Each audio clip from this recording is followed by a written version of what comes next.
Welcome back to the Intermat Wrestling Podcast. And these are the four craziest people that you are going to listen to about wrestling in the entire world. And now that we have what would you say, about 98% of the schedules are out for our respective conferences, we're going to get into it and basically give a full-on preview for this season. We're going to make some NCAA picks. I think we'll probably look about halfway through the season at those picks and maybe change. We'll go with poker. We'll either stay or we'll hit, and we'll make some changes. I know betting is frowned upon in wrestling, but we're of age and we can't be penalized for it. So we're going to do it. But we're also going to look at our biggest dual meets. We're going to look at some guys that we're happy that are coming back.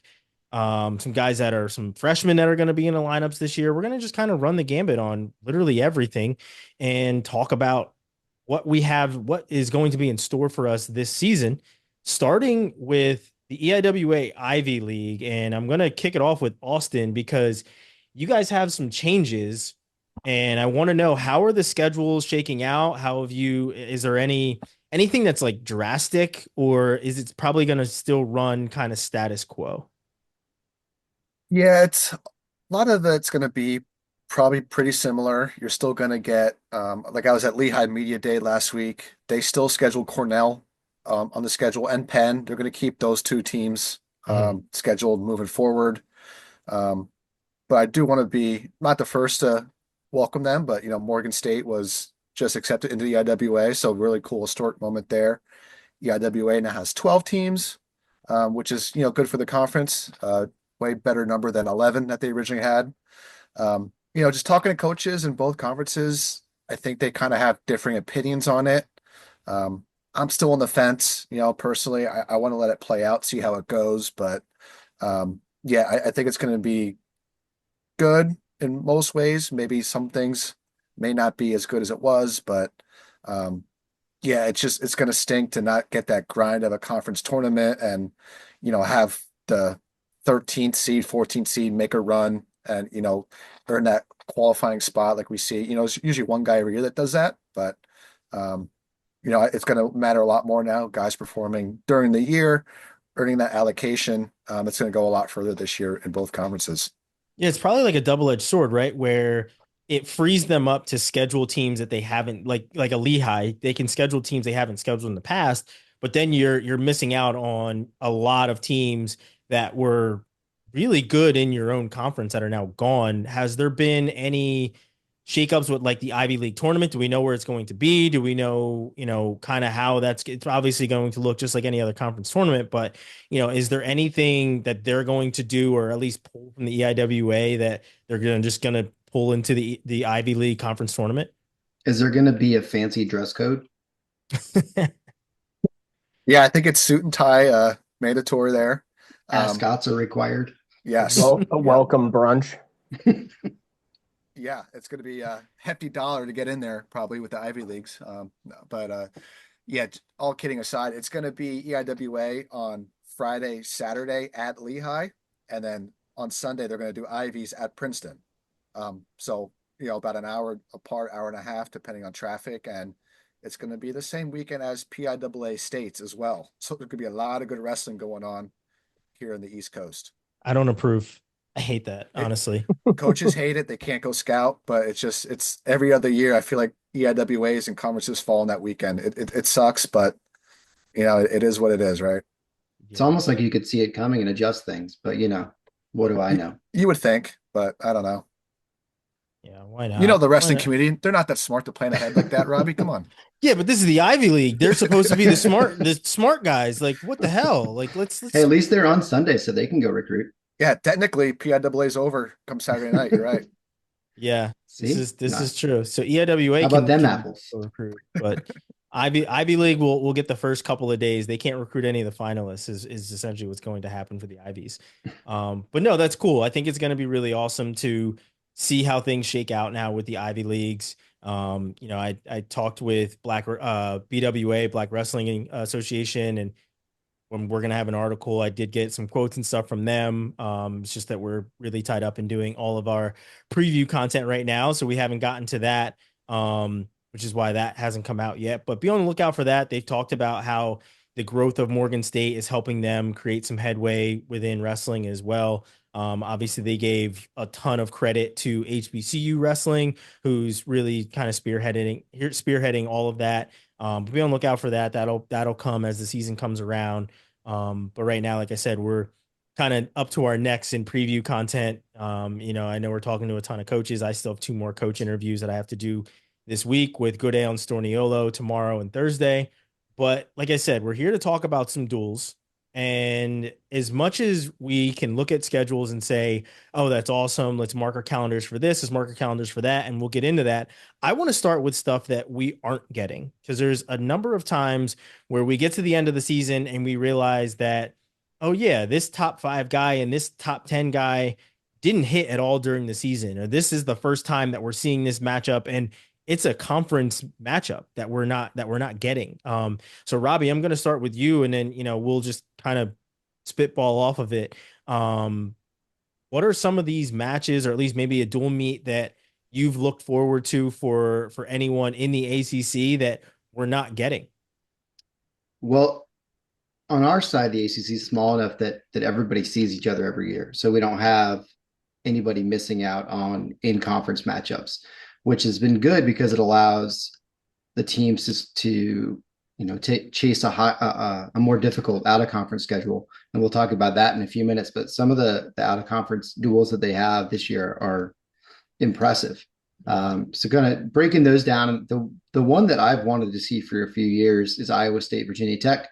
I think they're both programs that are, on the rise and doing really, really well. You get the backstory of, Dresser being the architect of rebuilding in Virginia Tech into, what Roby has taken over and expanded on. Was that the origin of oranges? Is that where that came from? I believe that's what the That was, comments were coming from. yeah, that was with Iowa though, Yeah, right? that's Was true. that, I think that yeah, was, I think that was Iowa. yeah, but you know, um, so I think that'd be a fun matchup. I think there'd be some really good head-to-head matches there, and the storylines kind of write themselves. So, from my perspective, I think it'd be a really fun one to have, but we're not seeing that this year. We will see Iowa State against Pitt and Stanford. So we got a couple ACC matches against them to see how they shake up. So that'll be good. That's cool. Yeah, like I said, it's always awesome to get as much as we can within the conference, but those out of conference duels, which a lot of teams start with, right? We don't even, I think in the Big Ten, we don't even get any Big Ten duels until after the new year, right? So I haven't looked at every single one of the other conferences with as me and Kevin have been digging into the Big Ten stuff. But yeah, everything Big Ten starts in the new year. So 2025 is when all of those things start. And before I get to mine, Kevin, I'm going to let you take it away. What have you seen in the Big Ten where you're like, okay, this is something that I would really like to see, and it's not there? Yeah, I was bummed that Iowa and Michigan aren't wrestling again. That's always a fun duel. I mean, last year Michigan got the better of them. They got a bunch of upsets in the duel. They came out hot. Um, and I feel like in years past it's been pretty close. It's just a good contentious duel. And yeah, sadly we're not going to get it this year. I'm a little bummed about that. One other one that I did add in here, it's part of the MAC, but and the MAC is so big, like I get it. It's hard to wrestle every other team, and they kind of have them split up or whatever. But The I middle would of love. America is a large place. It is a large conference. But I would love to see a CMU Lockhaven duel. I mean, those two teams won the conference the last 2 years. I can't even remember the last time I saw those two teams compete against each other. So that's just another one where it's like, man, you could put this together, you could make it work, and sadly once again, we're not getting it. But those are just two that jumped out at me. Yeah, Iowa Michigan was awesome last year. That was that. I mean, obviously not so awesome for Iowa as they came out on a losing end of it, but like that was a really good duel, and it really set up a lot, right? Because Michigan, they really dominated against Iowa, but then they go to, I believe it was Nebraska, With and Nebraska, same weekend, yeah. Yeah, and then Nebraska just like takes them behind the woodshed, and it was just like completely flipped. Everything that Michigan did against Iowa, where I think they won what, the first five, and Right. then Nebraska did the same thing to it was just like completely flipped. So it was pretty crazy to see. And then Iowa ends up beating Nebraska. So Yep. it was, the Big Ten, obviously, as we know about the Big Ten and how crazy it gets. That was insane to me to see, all those duels and how they went. And, it really did kind of epitomize styles make fights. Mhm. Um, Sorry, it was a week later. It was a week later. Someone was gonna comment on that, I'm sure. So yeah, there you go. But it was still within that proximity, right? Where it was still fresh and new. Before I I, dig in, I want to hear it from Austin though. I was gonna say in that match, Michigan Iowa message boards are pretty fun that weekend. So that's always fun to see. Um, yeah, for conference matches, I'm still bummed Drexel and Penn don't wrestle anymore. That They're doesn't even make sense. they're They're literally across a the block. street. They're a block away. They train together all year. I get it, but with Coach Reyna stepping down after this year, maybe Valenti and Azevedo will want to rekindle that a little bit. I think it's a fun. They have a cool trophy that looks like a cheesesteak. Being Philadelphia schools, it's kind of cool. Again, not earth shattering, not top 10 programs, but fun for yeah, the Philly ecosystem. But the big major one at Holmes, I think you put it too, Oklahoma State, Penn State. Mhm. It would just be good for Penn State to wrestle Oklahoma State. Kale tells David Taylor, "Hey, I'm still the man here. You got a ways to catch up, but maybe we'll see that next year." Yeah, I think, and the reason that I put it into our notes doc is because Carter Sirachi was talking about this when Taylor decided to go to Oklahoma State, and it was like, let's do it in Beaver Stadium, Beaver Stadium, yeah. right? And we've seen Oklahoma State wrestle in, I believe they wrestled at Kinnick when they wrestled Iowa. There's been a number of duels that have happened outdoor, and it's an awesome atmosphere. A ton of fans end up showing up. There's tailgating, especially when you do it in a place like Iowa at Kinnick or at Beaver Stadium for Penn State. Boone Pickens would have probably been awesome to have that at Oklahoma State too. So, I think when you put it into wrestling country, those people are going to show up and it's going to be an awesome duel. But I ultimately think it's not happening this year because it's David's first year. Um, I think give it 3 years and we see it. I don't think we see it next year either. So, maybe at this point next year we'll be doing kind of the same thing and saying, maybe we got to wait one more. But yeah, I think that's kind of why we're not seeing it. It's David's first year. He did have a press conference just I think it was today talking about a number of things, orange is only for starters. Are going to have a little bit of a twist on the singlet. He's wrestling at Worlds as well. So there's just like a number of things that he put out there that we can get into at a later date because we're talking duels right now. But I think that duel would be awesome. You've got your main villain in Carter Sirachi who is always going to do his villain thing, and I think he would absolutely love to have a duel in Beaver Stadium and go out with a bang. I mean, he's obviously on track to win his fifth NCAA title, which is something nobody's ever done before. And, to give him, I guess, kind of a really cool senior send off, somebody that's had such a huge impact on the program, I think would be really, really dope. Who knows? Maybe they do end up putting a duel in Beaver Stadium instead of putting it in an indoor arena. Um, but it won't be Oklahoma State, Penn State. But the other one that I was looking forward to, and mostly because I just talked to Coach Manning the other day, and his interview will be out tomorrow. For those of you listening to that, where he goes through the whole lineup, and there's a couple of different lineup moves that they're going to be making that had me pretty shocked, honestly. And were not in my projection when I talked to him until he kind of set me straight and he said, this is what's going to be happening. I won't give that away yet, but it's Nebraska versus Ohio State. And this is the second year in a row that Nebraska and Ohio State aren't wrestling. The last time they wrestled was in 2022, and it was all about Nebraska. Nebraska beat them, what was it, 25-16 in 2022. So, like I said, it happened last year as well, where there were a number of times where they ended up hitting at the Big Ten tournament. And it was like, this is the first time these guys are wrestling this year. They didn't see each other during the duel because it didn't happen. So kind of disappointing for me because those teams are really always very good. This year, Nebraska returns a ton of guys, and they're a powerhouse for sure to make some noise. And I think they should end up with a trophy at the end of the year. And for them to not wrestle a team like Ohio State, who honestly I think has kind of a weak schedule a little bit. Not It's not the toughest schedule when you look at it. They have the usual suspects, but a lot of the other teams, these top teams, are hitting. And Ohio State isn't really in the mix this year. So would like to see them, maybe take it up a notch with adding a Nebraska duel. Obviously, it's not going to happen now, but their season, I think those guys are always going to be ready. And as much of a grind as the Big Ten is, I guess no reason to make it a bigger grind by adding, the number 3 ranked team in the preseason. But still, I think it will be an awesome duel. There'd be a ton of really good matches that would happen in there.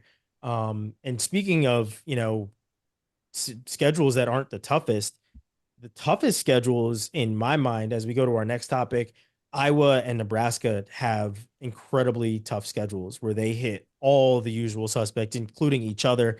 But then a close one, another one for me, and this will go into a later topic, is Illinois has a very tough schedule, especially right off the bat, where they've got Oklahoma, or excuse me, they've got Ohio State, they've got Northwestern, then they have Iowa to kick off. Those are the first 3 duels of the year for them, on the 3 conference duels for the year for them. So I'm looking at Illinois to have a very good year, but no favors given to them with, Ohio State and Iowa being 2 of the first 3 that they have going into the year.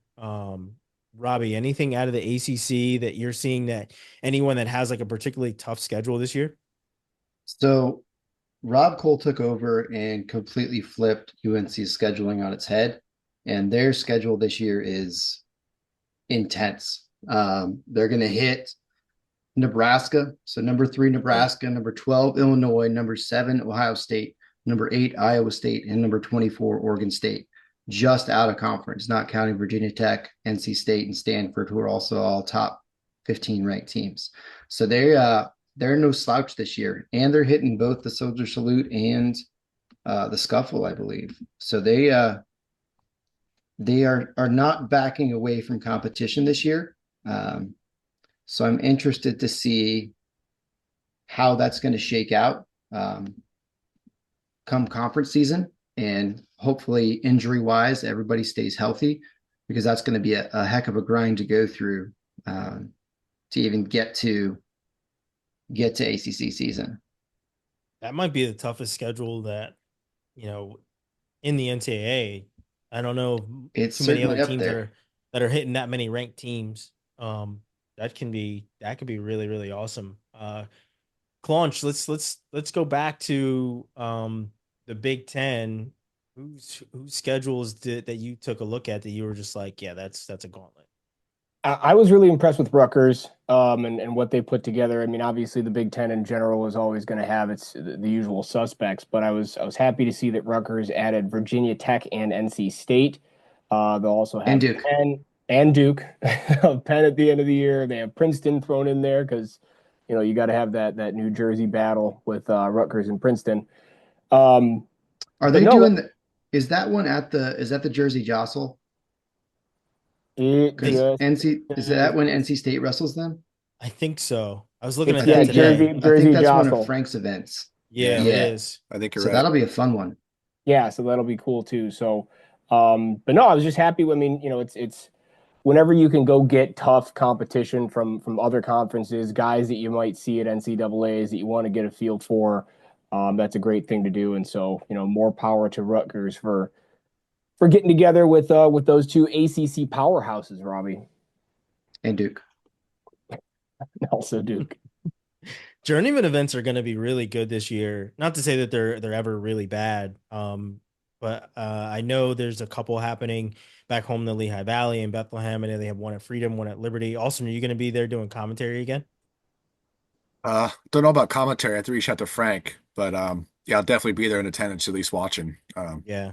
It's right where we grew up, so it's always good to have an excuse to go back home and watch some good wrestling. Yeah, there's gonna be some really good stuff. I'm gonna get a chance to do commentary in Nashville again this year. I'm hoping to have Penn State, Missouri on my list of matches that I get to hit, and so that's gonna be happening there. Levi Haynes and O'Toole will be.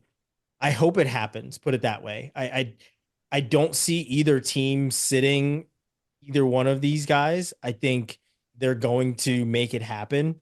I don't, no offense to Cornell, but I don't see anybody pulling a Cornell like they did last year and sitting guys for that third duel.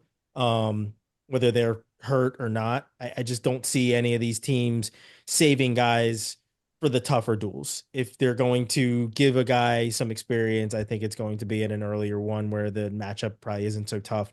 But yeah, that one certainly is circled, but Journeyman, I think, is going to be on point again this year. They, like I said, they always are. I think NC State is doing all but one. I think they're not in Nashville. I didn't see them on the list for that, so I Correct. don't think that they're in Nashville this year. But They you are know, not. they always have some really good stuff, and it sucks that we couldn't get that Italy duel last year. But the world decides to fight, and it messes up wrestling schedules, which really sucks. But um, Austin, who has the toughest schedule in your neck of the woods? I was looking at some schedules today, and Princeton really popped out at me. First semester, NC State, Purdue, Iowa, Rutgers, and Midlands. And then second semester, West Virginia, Cornell, Stanford, and Penn.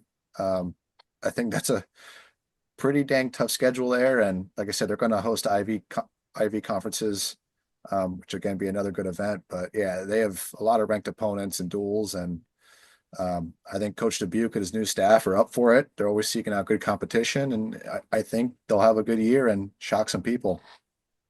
They got Mark Anthony McGowan coming back too, That's so correct. it's Yep. another guy to watch for. Yeah, he was hurt last year, and he'll be back at 125. So, you know, trying to take a place of Pat Glory and get that NCAA title at 125. Yeah, that ain't easy for to replace Pat Glory. No. But they certainly did. Princeton definitely missed McGowan in the lineup last year.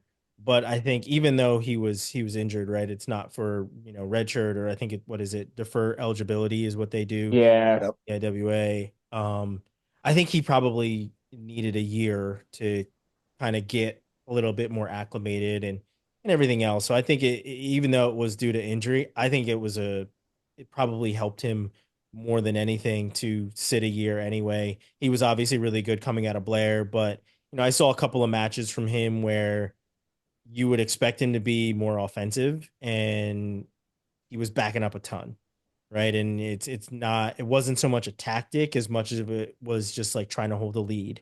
And when you are that kind of caliber guy, you want to see a guy attacking no matter what, or not so much attacking, but staying in the center and just really holding his own. And there were a couple of matches when he was in high school, I should say, that just like it's like, yeah, he needs some time to develop. So I'm looking forward to seeing him in the Princeton lineup this year, and I think it's going to be good. And speaking of wrestlers that um or no, am I skipping one? I think I skipped one, didn't I? Yeah, I did. Yeah, dual meets that we're looking forward to. I was skipping them. I'm skipping one. Let's back up. Dual meets that we're looking forward to, and let's go straight to Michigan. Obviously, is going to be on this man's list. Anything to get Sergio Lemley into the mix, and Claunch is going to bring it in. So, what matches are you looking forward to the most, Michigan man? yeah. So Michigan Ohio State obviously is going to be huge.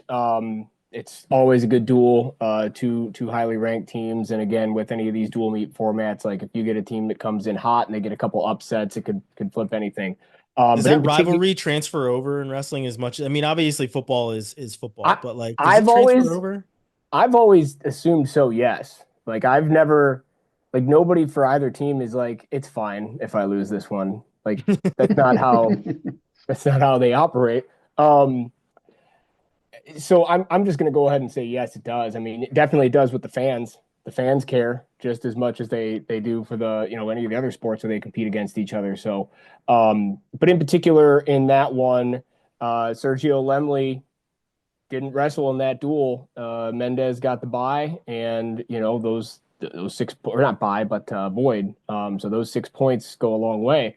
So I'm looking forward to that matchup in particular. Just we didn't get to see it at all last year, and I would love to see that one. I also put in here Michigan and Minnesota just because there's both of those teams. Like Minnesota is really, really deep. If anybody's not paying attention to them, they've got a guy ranked at pretty much every single weight. And it's going to be tough for any team to go in there and put it on them. So those are two duels that I'm looking at as far as that goes within the conference. Outside of the conference, I just went with my homies with the Chippewa Challenge. I know it's more than one duel, but it's just such a cool thing that all these Borelli coach teams get together and make it a point to have this quad. So Cal State, Bakersfield, Central Michigan, Campbell, and American. I think it's at American this year, and then it goes back to Central Michigan the following year. So I'll be at that next year. But yeah, it's an awesome one. Should be some good matches there, and I'm excited to see that. So We need an honorable mention for Michigan at Virginia, just because I get to go to it. So that I'm will looking be forward awesome. to that one. Do they That will like be awesome. set up your own table and everything? Do you have like a nameplate? They reserve everything for you there? Yeah, yeah. And not just like a It's- normal one. I'm talking like bedazzled and everything. So it's UVA though, so everything's like gold plated because There you it's go. on grounds. With a vest neatly folded in the chair. As Yeah, I was gonna say, Absolutely. does this come Yeah, with a Maybe that's vest? what I should require, a new vest for every duel that I go to. Yes, I'm talking to Garland tomorrow, so I'm going to put that on the list. he'll good get idea. it done. Yeah, he'll make it happen. Vest is necessary. Yeah. Sticking in the Big Ten, and I know I talked about it already with having the tough schedules, but Nebraska versus Iowa is going to be another really, really good one. And then another thing that like I've already mentioned, but like Illinois versus Ohio State going to be awesome, but Oklahoma State versus Iowa. Like we mentioned that they've wrestled in Kinnick before, and I believe it was the most attended dual meet ever or something like that. I don't know if they're doing it again in Kinnick. I don't know if it's going to happen indoors or outdoors or maybe in the new Iowa facility. I'm sure it'll, they'll just go right back to Carver or wherever. I think it's at Iowa this year. I'm not sure. But wherever it is, the It would be, atmosphere is yeah. going to be crazy. I've had the chance of being at Oklahoma State versus Iowa at Oklahoma State when Gilman was still in the lineup. It was if you guys have seen the clip where Gilman gets into it with John Smith, which is really, really funny that now Gilman is a Cowboy in and of himself. But that I was don't think he probably discriminates who he gets into it with. He's certainly not Equal opportunity. Certainly not. You can't take it personally. I tell you what, though, that duel was probably one of the most intense duels I've ever seen in my life because the brands, obviously, and then John Smith, it's absolutely insane. And then not only that, I was also at the one where Pitch pinned Spencer Lee. So I've been at Oklahoma State, Iowa twice, and the one where Spencer Lee gets pinned, I think that was the one when I was at Flow where we put microphones on both Brands and John Smith. So we had them mic'd up throughout the duel, and none of that stuff ever saw the light of day. But that was some very colorful language. I was gonna say, Yeah, there's no chance. you gotta that pay that extra was- for that. Listen, I guarantee you it's locked in some Flow vault somewhere. That was awesome. To hear the things that were being said and everything, like it might have been, it was either that one or it was the one where Gilman gets into it with John Smith. But either way, Iowa, Oklahoma State, and having coaches mic'd up is literally the best thing ever. Because they just don't hold back ever. They just do not hold back. And you hear conversations that you shouldn't hear at all. You hear back and forth between coaches, but that duel, I'm sure that the spark with David Taylor and specifically Thomas Gilman being in the corner, it is going to certainly be back this year. Mic him up. Let's do it.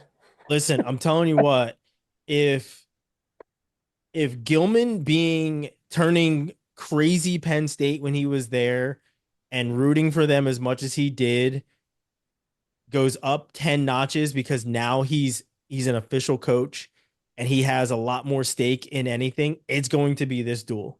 So this is one you definitely have to mark down. You have to be ready for because it's going to burn some places down. It's going to be amazing.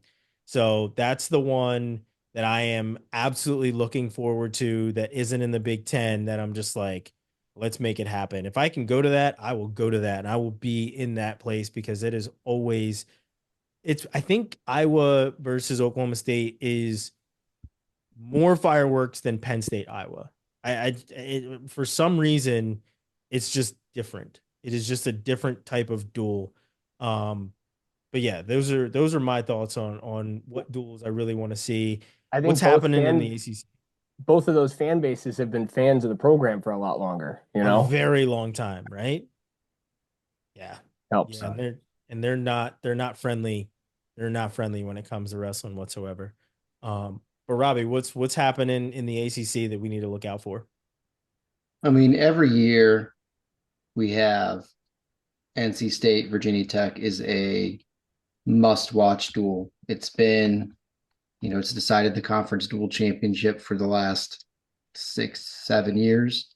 NC State's definitely held the advantage of the last few years, but I think they're pretty evenly matched this year. I think NC State may have a little bit of an edge in the experience, just because Virginia Tech will have a couple younger guys stepping in.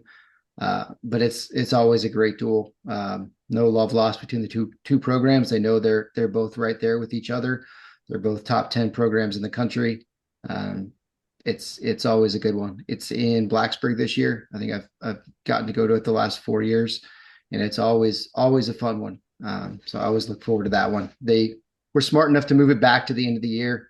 A couple of years ago, they opened the season with it, with the conference season with it, which was stupid planning on their part, on the ACC's part. But it's back to the final weekend, so the dual championship will most likely be decided there.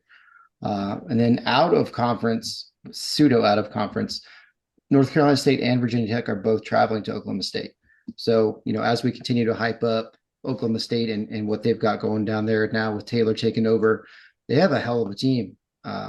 It's a really tough lineup this year, and I think both of those are going to be some intense duels, and it'll be tough with both of them at Stillwater, but I think they're both winnable duels for the ACC. And the other one that I had marked down was Pitt Lehigh, because the last couple of years that's been a fantastic duel. It's gone back and forth, been super close. Both in-state programs, a lot of bragging rights, a lot of recruits fighting for between the two. So it's become a pretty fun rivalry to watch too. Mm-hmm. Austin, your thoughts on that one? Pitt Lehigh's good because Coach Santoro is a Pitt alum, coaches at Lehigh now. So I think there's always something special when you get to coach against your alma mater and you kind of want to prove something there. And yeah, it's always a good back and forth battle. There's always an upset somewhere. And like you said, every year it's down to the wire, and it's always because, some unranked guy beats a top 15 guy out of nowhere. And yeah, that one's always exciting. There's going to be some good matchups in that one this year too. Yeah. Because they've both got some studs. Yeah. Pitt's looking good, and, Lehigh's on the upward trend too. So it'll be good like that. Austin, keep it going. What are the duels that you marked off to pay attention to this year in the Ivy/EIWA? Big one, maybe probably Lehigh's biggest one's Penn State's coming in. They're not wrestling on Lehigh's campus. They're wrestling at the PPL Center, which is a minor league hockey team down here in Allentown. Holds 5, 6, 7,000 people. I'm not sure on that sizing, but it'll pack the house, and it'll get a lot of people in Lehigh Valley in there to see, obviously Penn State, number one program for the last 100 years. And, Lehigh, who's pulling in some really good local talent. They had some really nice commits that are local talent as well, staying home. So it'll be a big turnout, big event there. And they'll have the stage set up and, the spotlight. It'll be really cool. They wrestled there, I want to say 2018, 2019. It was a 5-5 match split. Penn State won by like a point or two. Really, really good bout. Honorable mention I mentioned before, Lehigh Cornell. Again, not EIWA anymore, but those fan bases seem to dislike each other very much. And it's always a good back and forth duel. And Lehigh, for the past, I think, 3 years, has gotten the best out of Cornell, even though Cornell has been a trophy team at the end of the year. It just kind of catches them sleeping in January and pull out the upset. But that one's at Cornell this year. And out of conference, I put Oklahoma State versus Iowa, like you guys. And for me, I put Iowa at Penn State. I'm going to actually try and make this one. I've never been to an Iowa and Penn State match. So if I don't have anything else going on, I'm going to try and check up the road and head out that one just to see the atmosphere and, see some good wrestling. You're It'll looking probably forward to be the pretty testy. number one and number two teams competing. I mean, yeah, I haven't seen it in person. It's No, I, it's awesome. I watch it on TV all the time, and I just want to make an effort, get up there. Penn State's 2 hours from me now, so I want to get up there and experience it live. It'll be fun. Enjoy it, man. That's going to be awesome. Yeah, I think, we have a good amount of high level duels that are happening this year. I know we started out by talking about what we're not getting, but there's a ton that we are. And it's going to be a long season. I mean, before we know it, we'll be in Philly watching, the finals again and everything else. But man, it's we have a really good slate of dual meets and tournaments, and I'm hopeful that the Southern Scuffle starts to come back around and get competitive again. I'm hearing that it probably will. I know there's a lot of teams that want to make it back to Southern Scuffle, and not being on New Year's Day will probably help that too. I think moving the schedule will help teams make that happen. Um, so yeah, hopefully that really does return, because I remember when you had the Oklahoma State starters, the Missouri starters, and the top tier guys were headed to Southern Scuffle all the time. I mean, I believe we got Dake Taylor at Southern Scuffle before too. So Yep. Yep. there's a number of like high level matches that happen where they were at Southern Scuffle, and it was the way that we kicked off the year. And I think as things have shifted, and there's a lot of protecting seeds and this, that, and whatever, moving that and allowing guys to, come in a little bit healthier, allowing schedules to be a little bit more freed up, because it is the holiday. So it's a little bit tougher for teams to schedule and move and do all the things they need to do. I think that'll make Southern Scuffle a lot better. Hopefully at some point, Midlands starts to come back around as well. Talking to Storniolo tomorrow. So hopefully he has some insight on what their plans are, maybe for Midlands or something else like that going on at Northwestern. But I want to come back to you, Austin, and move on to our next topic of who's the standout wrestlers that you think are just going to, some guys, have already made a name for themselves, but guys that are coming back and you think are going to really pop in year 2, 3, 4. Well, no brainer here, Ryan Crookham. Kind of took the world by storm last year as a freshman, and now he's, I think, probably unanimous number one guy at the weight class right now. So, um, talking to him at media day last week, it was just kind of business as usual with him. He's still training, he's still working, and he actually joked because he was kind of pissed he was never number one ranked in high school at his weight class. So now he has that opportunity to prove why he's number one. So I'm looking forward to him just seeing if he'll run the table and bring the NCAA title back to Lehigh. I also had Mickey O'Malley in here. Drexel guy going on his 7th year of eligibility now. He's been at 174 forever. Now he's up at 197. Does he have a doctorate in engineering now? I mean, you would think with 7 years of schooling, yeah, it's his do or die year right now, right? Last year of eligibility, NCAAs are in Philly. He's from the Philly area. He has the chance to break that Drexel Dragon curse of not having an NCAA All-American since I think 2008, since before I even got to college there. So yeah, no pressure on Mickey, but I want to see him succeed and do well up at his new weight class.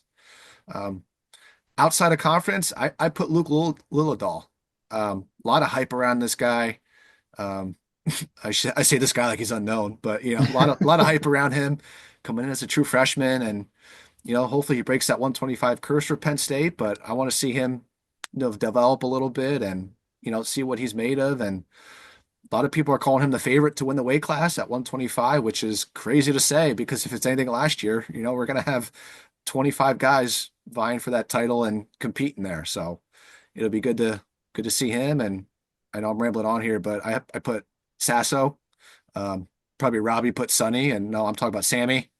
You know, it'd be good success story seeing Sammy come back, being the Lehigh Valley guy up a weight class or two, and you know, just seeing how he overcomes that tragedy he did, and you know, it'd be fun to see him back on the mat, and you know, just to see how he competes. You know, it's an incredible story to get back on the mat in itself, but if he comes away All American and you know whatever else, it'd be a really cool success story. Yeah, fully agree. Complete homer status on wanting to see Sammy Sasso succeed, and you know, been close with the kid since he was a little kid, and it'd be awesome to see him come back and win. You know, I think that the first time he steps out on the mat when they have a home duel, there's going to be a huge ovation for him, Yeah. and it's going to be super emotional. And I hope that he overcomes it and, you know, does Sammy Sasso things again. You know, I know we've seen him post some different videos of him wrestling in the room and stuff like that. But yeah, I think it's going to be very interesting when he's full go and he's able to get after it. Um, for me, and I've mentioned this guy a couple of times, and it's Lucas Bird, and he took a red shirt year last year. He has, you know, he'll have a gauntlet that he has to run through. I mean, he'll have Buzakis, he'll have Cannon, and then he'll have Ayala starting out in the Big Ten after the new year. So hell of a way to come back in the Big Ten and into conference competition is with those three straight happening, you know, all in what is it? One of them is the first two are on the same weekend, and then the next one is on the following weekend. So for me, I want to see not just what Lucas Bird has, but what Illinois has in general, because they redshirt a ton of guys. I think the only guy that they really truly didn't redshirt last year was Edmund Ruth, who Mhm. was kind of the bright shining star in that lineup, and now he's going to be surrounded by, you know, the Bronagles and as well as Bird, and you know those guys are all coming back. So for me, Lucas Bird is the guy that I am circling and want to see him do very, very well. And he was kind of a surprise. I don't want to say surprise All American, but when he wrestled, I believe it was wrestled Fix a couple of years ago, he gave him all he wanted at NCAAs and gave him a Mhm. scare too. So he's a gamer. He's always proved that he's a gamer. And that's who I am really looking forward to seeing in the Big Ten come back. And then outside, it's Parker Keckeisen. And how can you not love this kid? He is such a good dude, cracking jokes, super fun, and just an ultimate competitor. And I feel like for so long, I mean, obviously, we expected him to go wire to wire last year. This year, he's up against it a little bit with him and Starachi being in the same weight class. Um, but we're gonna, you know, we're gonna get that match at the All Star Classic, and that'll be a good indicator of who Starachi is, you know, up a weight class, who Keckeisen is a year after winning an NCAA title.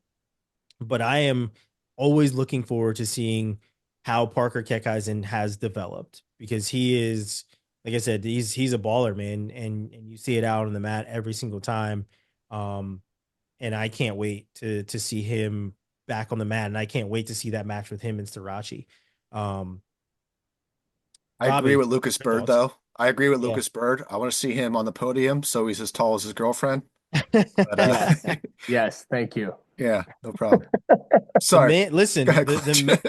the man, like I said, he's a baller. Lucas Bird is he's gonna do what he wants to do, It's and just funny seeing pictures of them too. Yeah, that it's great. includes being a short king. So Hmm. you do your thing, man.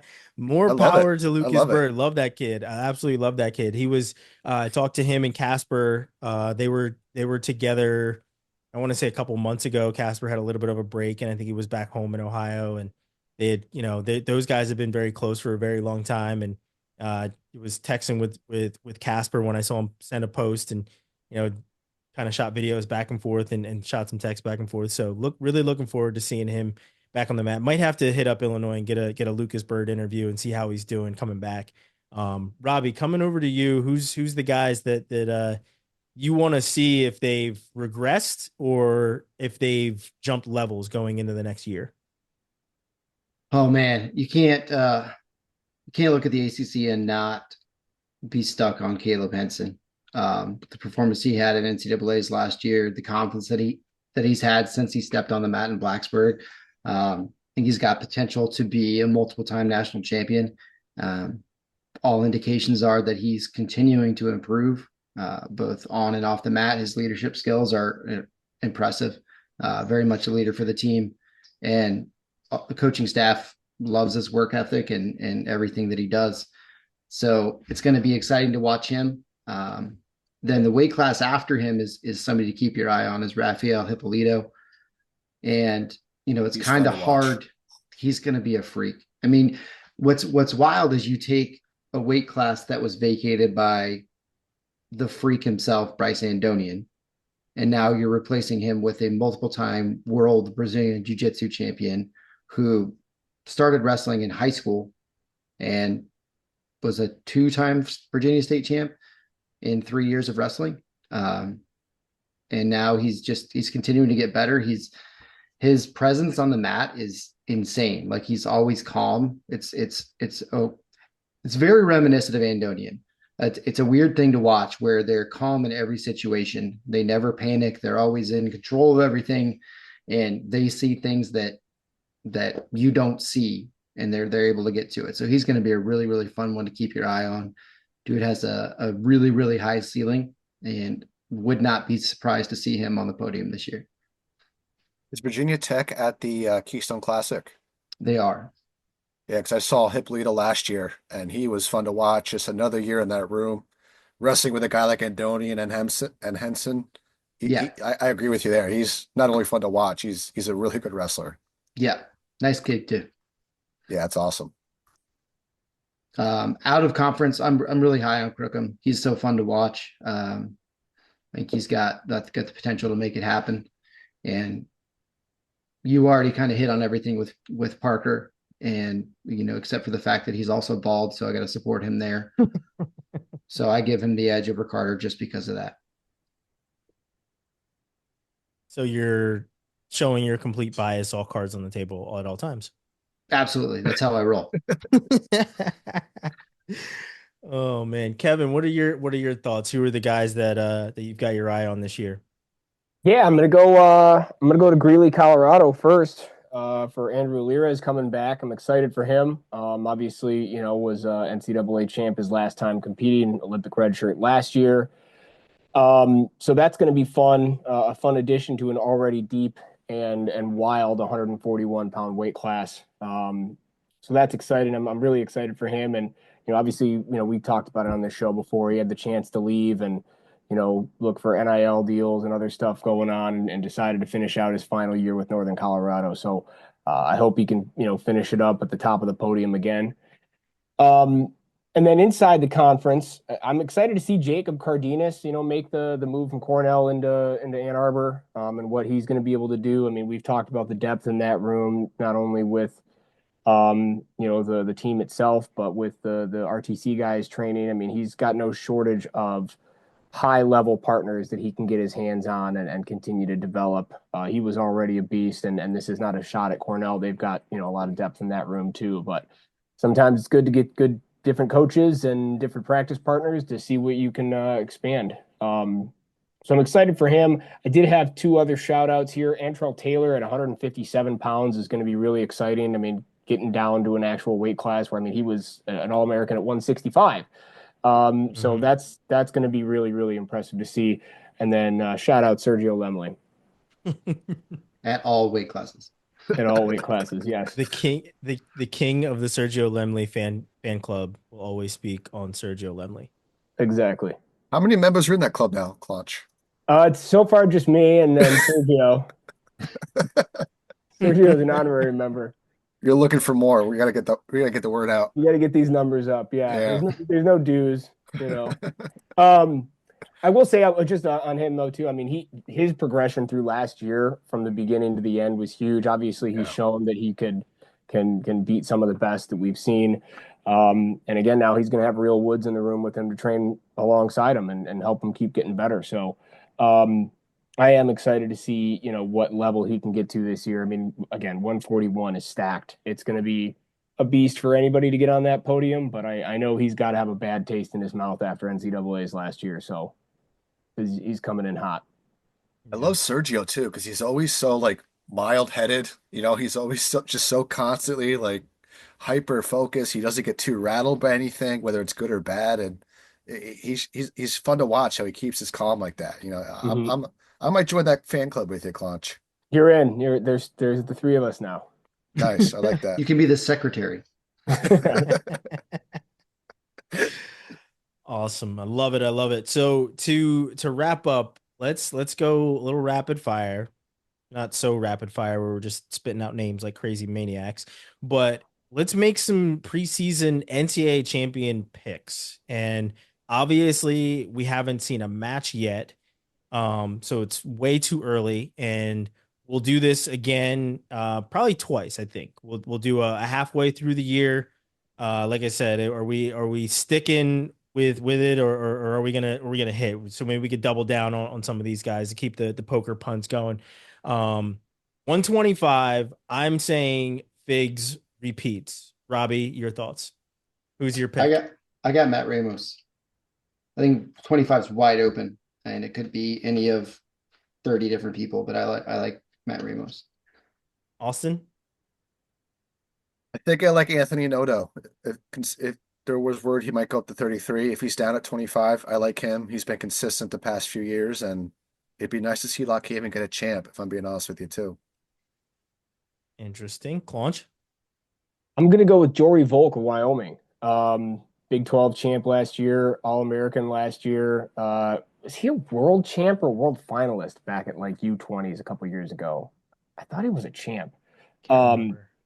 but I mean, the dude's awesome. He trains really hard. I got a chance to meet him last year at their social, and he's locked in. So I know that Branch and company have got all the faith in the world in him being able to put it together. But yeah, he's awesome. That's my Yeah. pick. 33, I was gonna be a homer and go with Crookham, but I've been singing this man's praises the whole time, so I'm gonna stick with him, and I'm going Lucas Bird at 133. Claunch, your pick. So this is going to come out of nowhere a little bit. I wrote it Sergio down. Lemley. Yeah, he did it again. Um, I'm going with Braden Davis. I think 133 has a lot of good talent in it.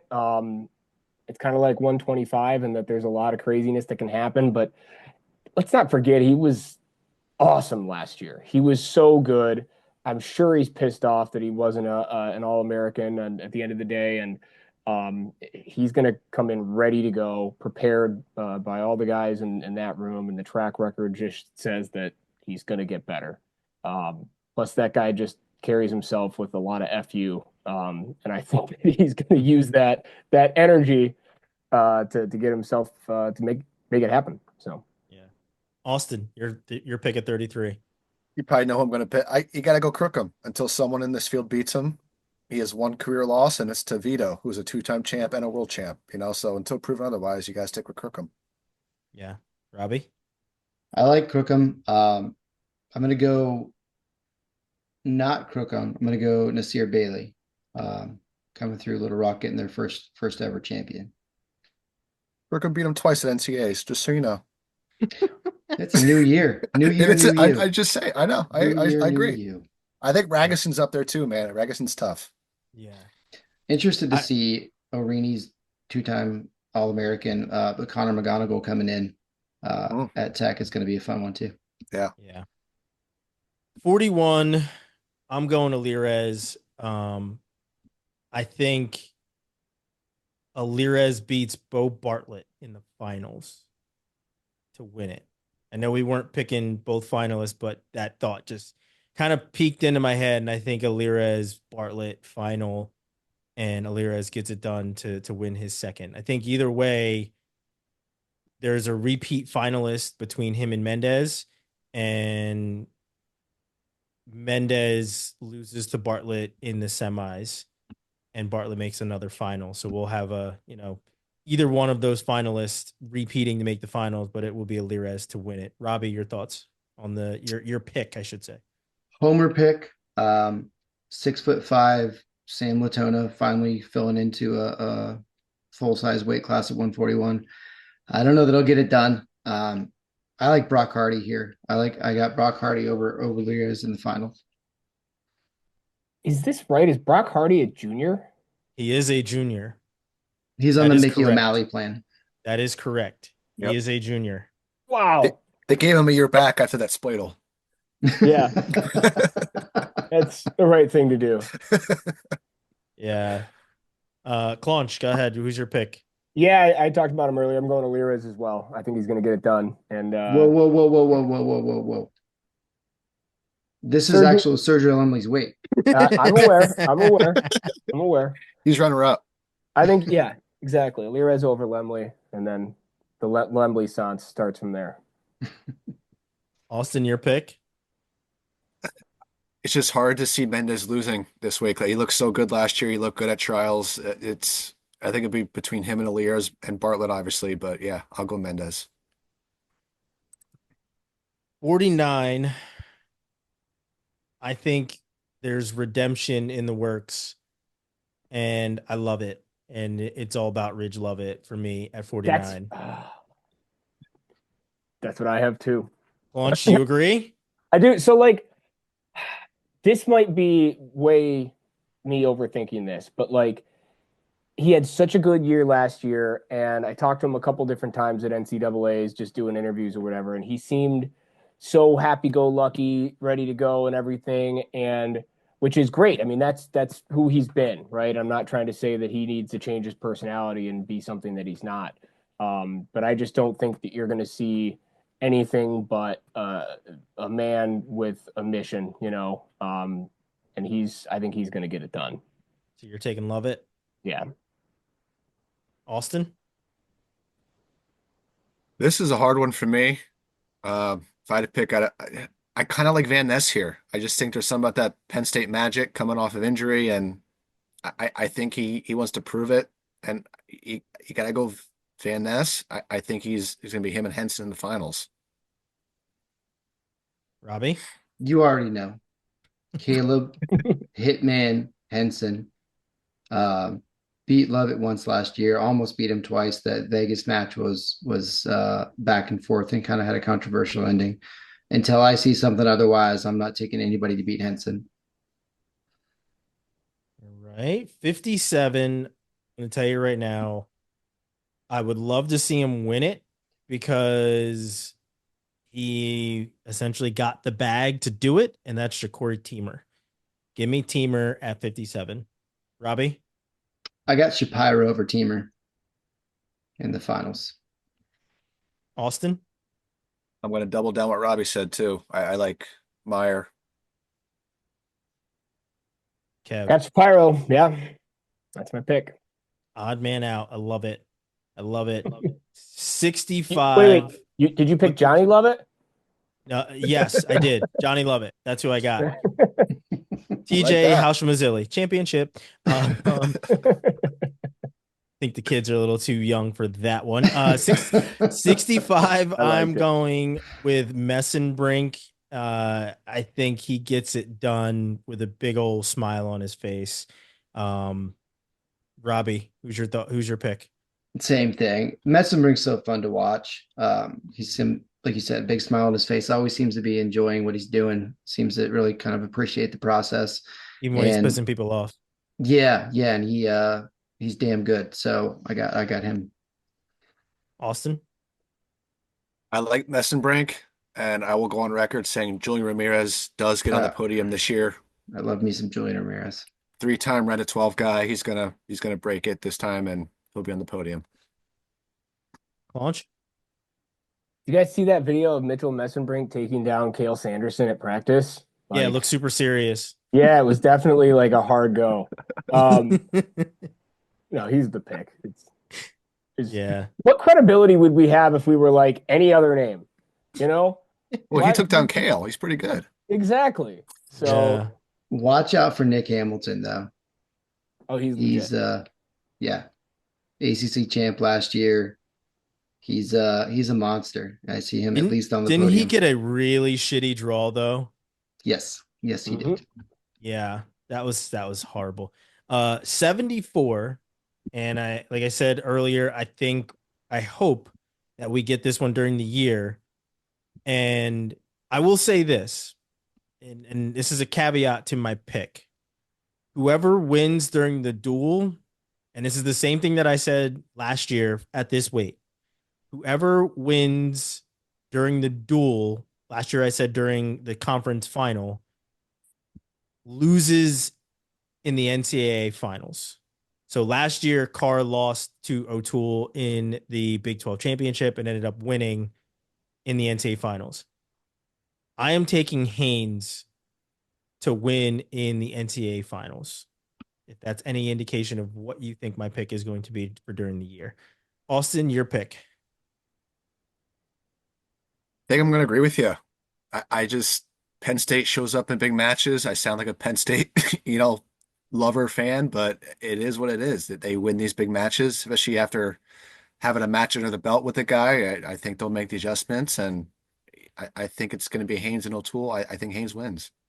Yeah, you rarely beat them twice. Yeah. Robbie, your pick? I like Keegan.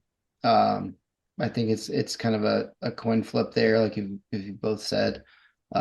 Haynes is super dangerous, but I don't know. I like the way Keegan wrestles, and I think he gets it done. Launch? Yeah, I went with Keegan as well.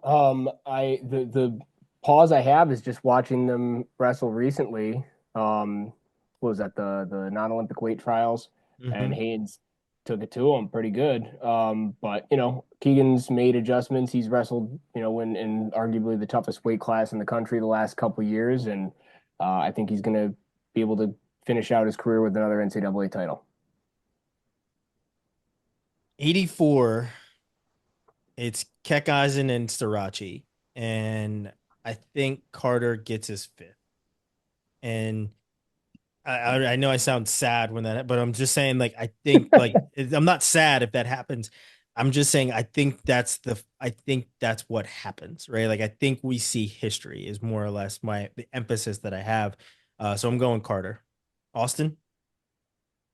Yeah, I agree with you. I just think he shows up on the biggest stage and he'll win. And kind of what you said before, do you think the All-Star match has any indication on this? Is that going to play into that final? You think it has to, Big. right? I think it's a big one, honestly. Yeah.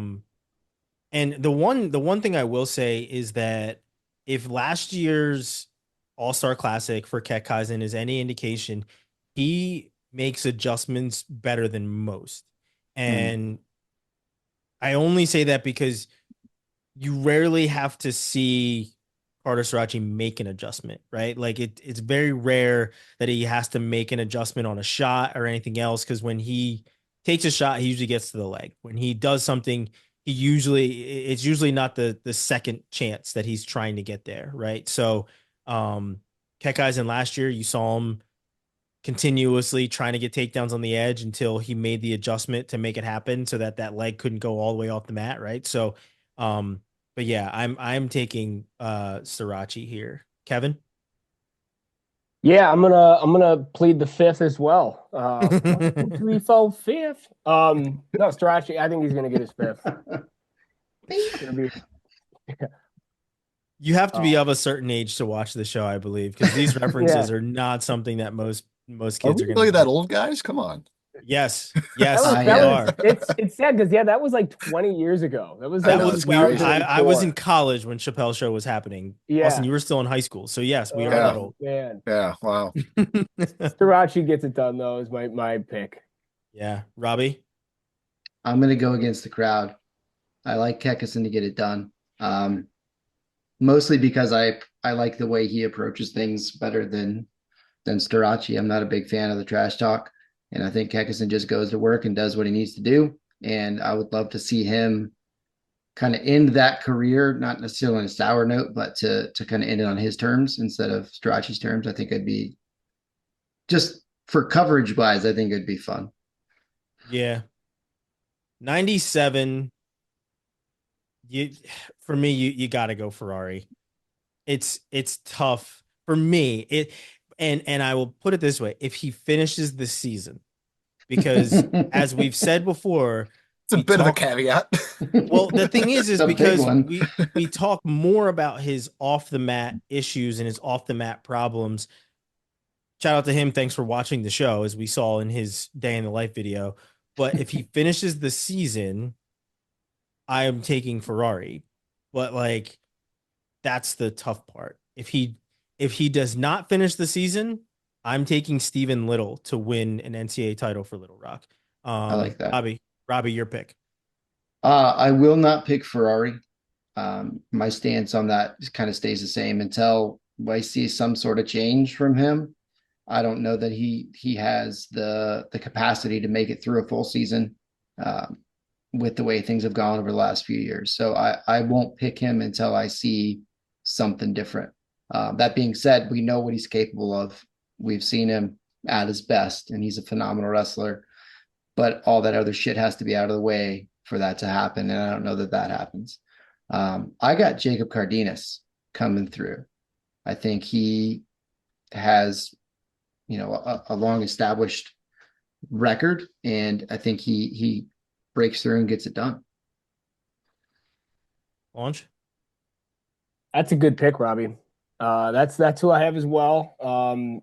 I will say Ferrari, like he's so big. I just remember like the year he won it. When Miles Amin was up at 197, and then they wrestled, and I was like, Miles isn't 197. And then you come to find out he weighed like 186 pounds. No, I mean if Ferrari can put it together, he's got everything you need to get another title. But yeah, I think Cardenas, making the move. I mean, we've seen him over the years be as consistent as it gets. He's got every bit of ability to get it done. So yeah, those are the two guys I'm looking at. I like Beard as a sleeper too. Real Just quick, don't say that. 197 is It's a wide lot open. deeper looking at this than because I mean Mhm. Rocky Elam, if he's healthy, that dude's as bad as anybody on the planet. Yeah, his name's Rocky. Yeah. Austin, what's your pick? My heart wants to say Michael Beard, but just something in him at NCAAs, he just can't put a full. I shouldn't say that. He doesn't reach his potential at NCAAs the past 2 years, in my opinion, at least. Um, If he keeps the same footwork that he had in his first or second match last year, he beats yeah, anyone. That was ridiculous. The way he had, I yeah, didn't remember who he was wrestling. He had that guy spinning in circles. yeah. He just kind of gets nervous and kind of breaks down, doesn't want to score. He talked about a little bit of media day, but my heart says Michael Beard, but Trey Munoz got third last year. Was that 80, 97 or 84? 84. 84, so 84, upper yeah. weight class. Yeah, it's gonna be tough. Yeah, I'll go Beard here just to get a little homer pick and give him a little motivation. Hopefully he listens to this. I don't know. How fun of a pick would it be to see Zach Glazier get a title this year and just like That'd be throw the trophy at the Brands brothers? I would love that'd that. be that'd be fun. Yeah. Bringing it home, heavyweight, it's Kirkfleet. I mean, Wyatt Hendrickson, very good, but the thing is can Wyatt Hendrickson or does Wyatt Hendrickson make the necessary adjustments? And with the coach he now has, are those adjustments easier to be made? That's my thought. But until further notice, it's Daniel Greg Kirkfleet's world, and that's just how it's going to work for me.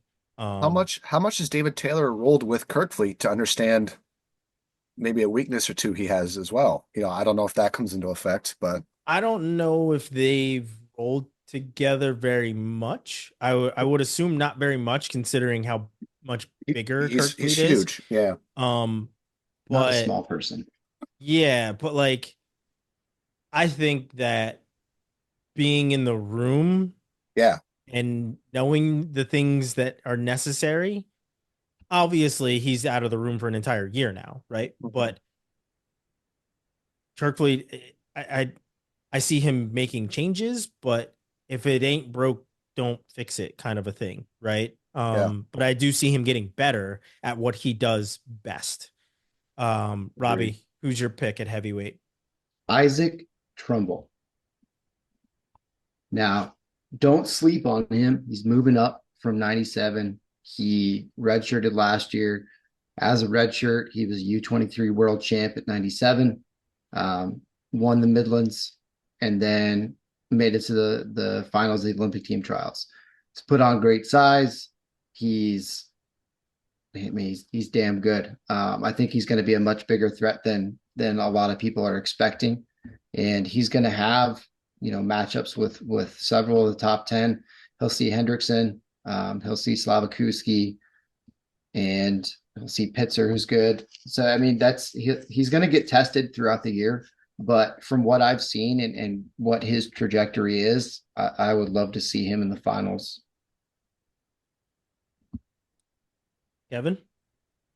Yeah, I went with Kirk as well, but I think Nick Feldman gave him a run for his money a couple times last year. I don't think it's a stretch Mm-hmm. at all to think that Feldman could continue to improve, make adjustments himself, and end up the top guy at the end of the year. Kirk's been a bad man for the last several years, right? But um, we've seen him get beat by a guy who looked like Nick Feldman. That is certainly true. Colton Now Schultz has got to be like 42 by now, right? Even though he still looks 14. he's a mammoth human being, though. Yeah. Here, like heavyweight is going to be a very good weight, and as you look up and down the rankings and everything, you see that the change in style of heavyweight has completely taken over. Hmm. Now the match that I have circled here is happening on January 25th, and it is when the Hawkeyes host the Buckeyes. And that is when we get to see Feldman versus Keeter. And Good I God. think That'll be a I fun think one. by that time, Keeter isn't playing football this year, so he's a full-on heavyweight, at least for this year.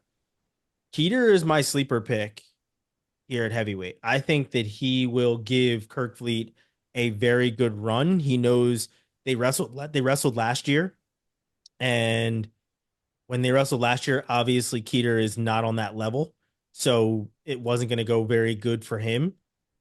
Now he's been training a hell of a lot more. He's been lifting a hell of a lot more weight, and he's going to be in better shape because he's not coming off of a football season. So I think that Keeter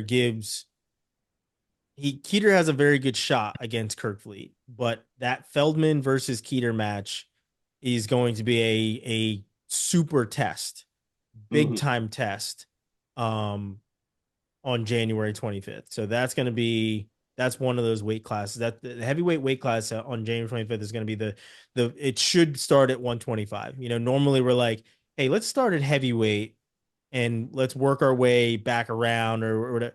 That one should be the last way. I know they rarely do it in college these days, but that's going to be a main event and everybody is going to be staying in their seats to see it. Um,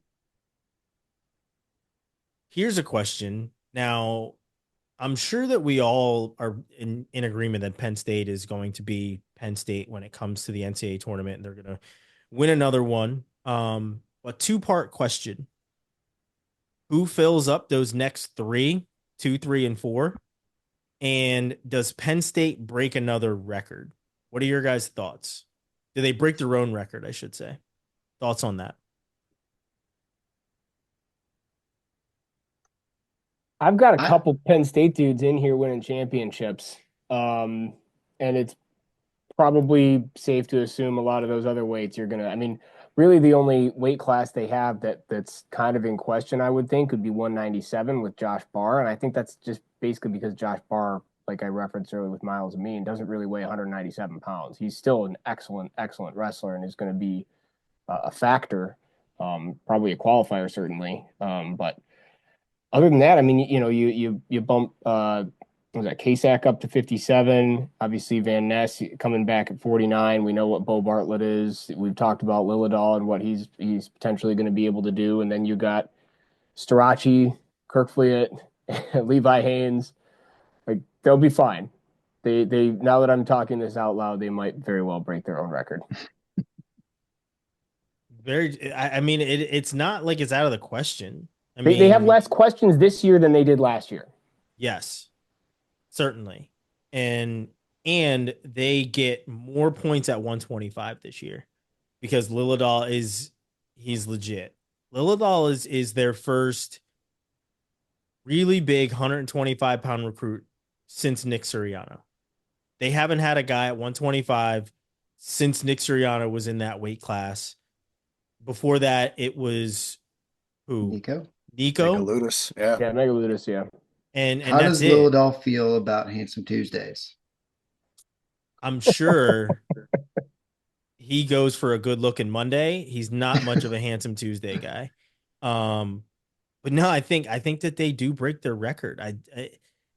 It's tough, but I think they get it done.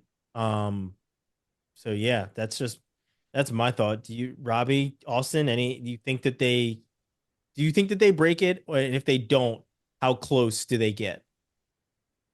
Based on my picks, I don't have them breaking it because I have Strachey and Kirkfleet losing. So if we're going off of my picks, they don't break it. Mm-hmm. Now, in reality, both of those guys are highly likely to be at least finalists, if not national champs. So it's certainly not out of the range of possibility for them to do it again. But I think let's revisit this one as well. But I don't think they do. Yeah, I don't think they break it. I just don't see enough bonus points like they used to do back with David Taylor, Ed Ruth, and those guys were pinning guys, and Rutherford and Nolf were in there as well. Um, I think they might have 10 All-Americans, but I don't think I don't think that I don't think it'll be enough to break the record, but maybe that's stupid. I don't know. I don't even know if they can do 10 All-Americans, like Conch said in 97. I mean, that's a tough weight, and it's going to be a big stretch for him to break through. I mean, for how wide open that weight class is, though, too, that Fair. could benefit them as well. I don't know. We'll have to revisit that one. Yeah, I mean, and when you look at their lineup, right? Like at least what we think is going to be their lineup, because we don't know until it happens, but we think it's Lillidahl at 25, Braden Davis at 33, what is it, Van Ness or no, excuse me, Bo Bartlett at 41, Van Ness like they have the horses to have guys on the podium at every single weight class. Like, I mean, just think about what Kasich did last year. Now he's going to be up at 57. Like, very possible for him to do it again. And I think if you looked up and down the lineup outside of obviously Barr at 97, who hasn't been in the lineup before, when you look at it, you're like, okay, can Kasich do it again? Being up at weight, like, can this happen? Right. So I think even last year, when you looked at it, he was kind of the guy that you were like, I don't think that they get it done with Kasich. And he did, right? Because Braden Davis was riding high. Everybody was like, oh, the Penn State 125 curse is probably over. And I mean, he came up short, and Kasich was like, no, I'm gonna do what I do. Right. So it's just very different. But when you look at their lineup, and they don't even have this year's roster up on their website just yet. So you don't even know who is on their who's redshirt, who's doing this, who's doing that. And you're not going to get that until the first actual competition when all that stuff comes out. I don't even think that I think their schedule's up though. Even though we do have it, but yeah, like I don't think it's out of the question to say that they can break their record with the firepower that they have. Now, the other part of that was we're always talking about who's fighting for second. Who are these teams that you guys see can be second, third, fourth, and bring home a trophy next year? I think I already said it. I think Nebraska brings home a trophy. They're certainly in the mix. And I'd have to do a little bit more digging into like other conferences, as we're kind of neck deep in doing our preview stuff. But so far for me, I think that the firepower that Nebraska as well as Minnesota have, they're gonna be in that top four, top five for me. With all the depth that they have. I think um Minnesota has a ranked guy at just about every single weight, including Illinois has a ranked guy at every single weight except for one as well. So like there's a lot of firepower coming out of the Big Ten from what I'm seeing doing all of these previews and stuff. But the two teams for me that I'm like, I think they can be fighting for a trophy at the end of the year is Minnesota and Nebraska. Um, your guys' thoughts? Who else do you see jumping into that mix in the race for second? Obviously, Iowa's normally in there, and Mhm. they're kind of the usual suspects. But like, I think Nebraska and Minnesota are some teams that can you know kind of jump the line a little bit. I'm just going to throw these two out there, and I'm kind of looking at, all right, well, what teams are going to have some guys, make the finals based on our conversation here, right? And some big point scorers.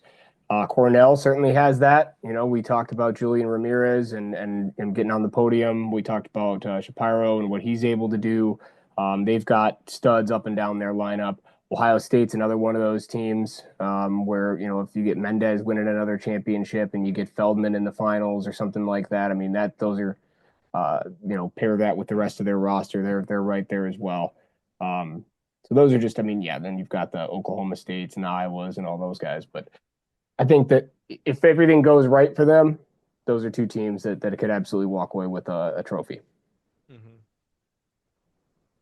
Agreed. Robbie, Austin, any thoughts on who can jump in there and claim a trophy? I mean, obviously Iowa State did it last year. They had to Hmm. wait to get the damn trophy, which is disgusting. But what other teams do you guys see placing?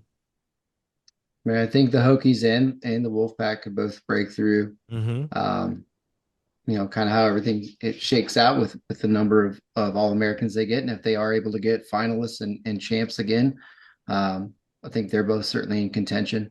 I think Nebraska is right. I think Oklahoma State, Iowa was, the always the top there. But I think ACC wise, Virginia Tech and NC State are both very much in the mix. Yeah, I like Claunch saying Cornell. It's just they Yep. lost a lot of firepower last year with Carditas now gone, Vito graduated, but Mara Shapiro stepped up last year as a freshman. They got a few guys coming in that are freshmen that could maybe replicate that. If they get hot at the end of the year, going a run. Uh, I don't see them being a trophy, but I think Cornell could be in that mix if some of those guys catch fire and get hot. But yeah, I agree with Nebraska, NC State. Um, Love to see Oklahoma State get back in trophy contention as well. Yeah.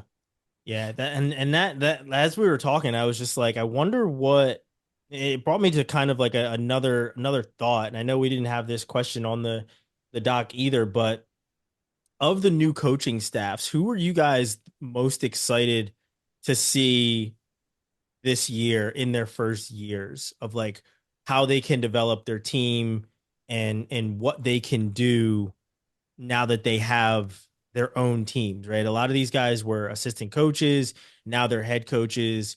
What are your guys' thoughts and who are you most excited to see as a head coach in this new year?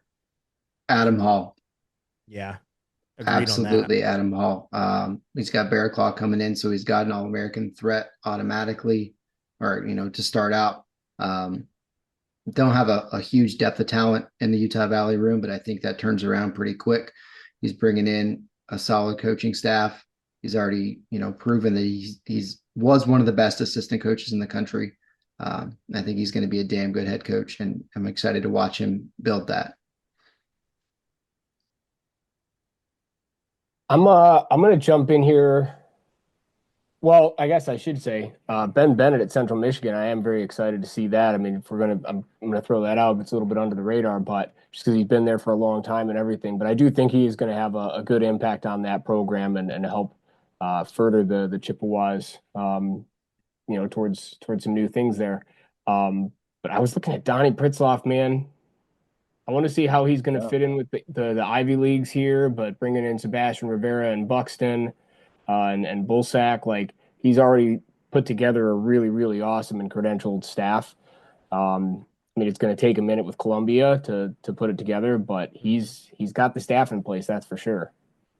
And Tonelli showed you can get it done. I mean, look at the talent that he's brought out of that room that kind of dispersed throughout the country this year, but it's got potential.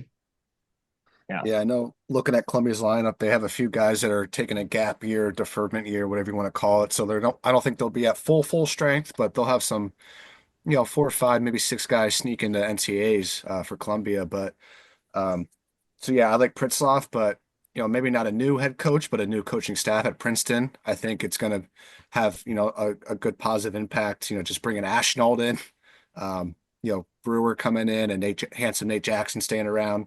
Yeah. It'll be good to see what Dubuque does with a full year of development, recruiting under his belt, and they deferred, I think, 3 or 4 legit guys last year that are going to be in the lineup this year. Like we mentioned, McGowan, Ty Whalen won Midlands last year.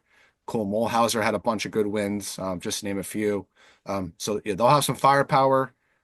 They won't be quite at the level of Cornell just yet, but I think they'll be well on their way. I think Brewer would be really good for their lightweights too. Yeah, Mhm. Mhm.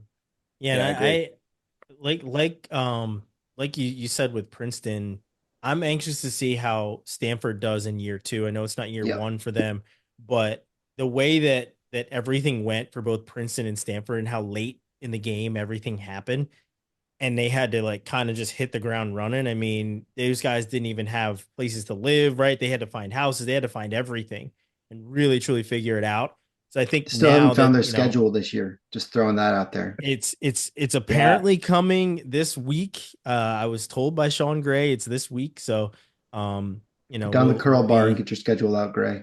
he listen, it's picking up his schmediums from the tailor and hitting that curl bar. So I'm sure we'll get that schedule and it'll be he promises that it's a tough schedule is what I got from him when I sent him a text before we hopped on and said, "Where the hell's your schedule? We need it."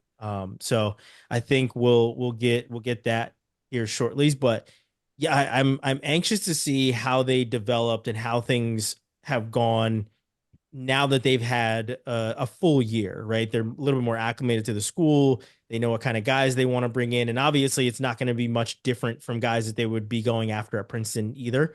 Um, but it's, obviously different school, different administration, different everything, right? So A new now that conference they now kind of, too. and completely new conference. Yeah. So now that they have that all set, I'm anxious to see kind of how that works.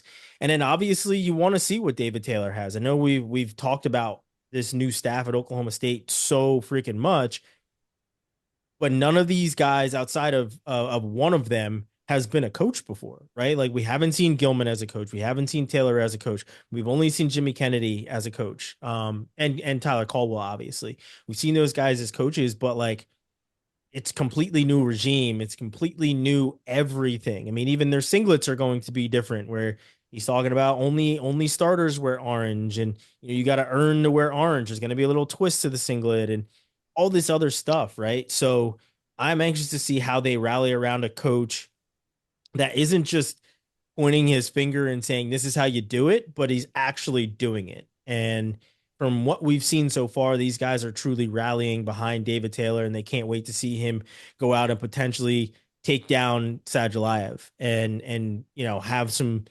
crazy match with him at Worlds at 92 and bring back a world title because he announced that he's also retiring, truly retiring after this year. So, David Taylor's obviously going to have the microscope. He's always had the microscope, but for my money, I want to see what Adam Hall does. I really, truly do. He's been an awesome dude for so long, and I want to see what he brings to the table being at Utah Valley. And I think it can be I think it can be awesome. I think it could be similar to what Little Rock is doing. Obviously, Little Rock came from a nothing inception to having two All-Americans, where UVU has had a team for quite some time.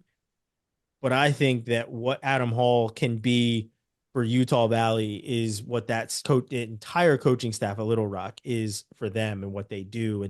And Baraclaw is definitely a guy that you can build off of because he's got very high potential, and we've seen him do very awesome things being in the Penn State room and in the Penn State lineup the couple of times that we've seen him. So yeah, for me, I think it's all eyes on Big 12 essentially is where I'm looking when it comes to who I want to see do well. But we've got a couple of questions that we're going to come back to next time we talk, or at least as we get throughout the season. We will be getting the Stanford schedule, and when we get it, we'll give a brief overview. We won't go fully in depth like we've done on this show with everything.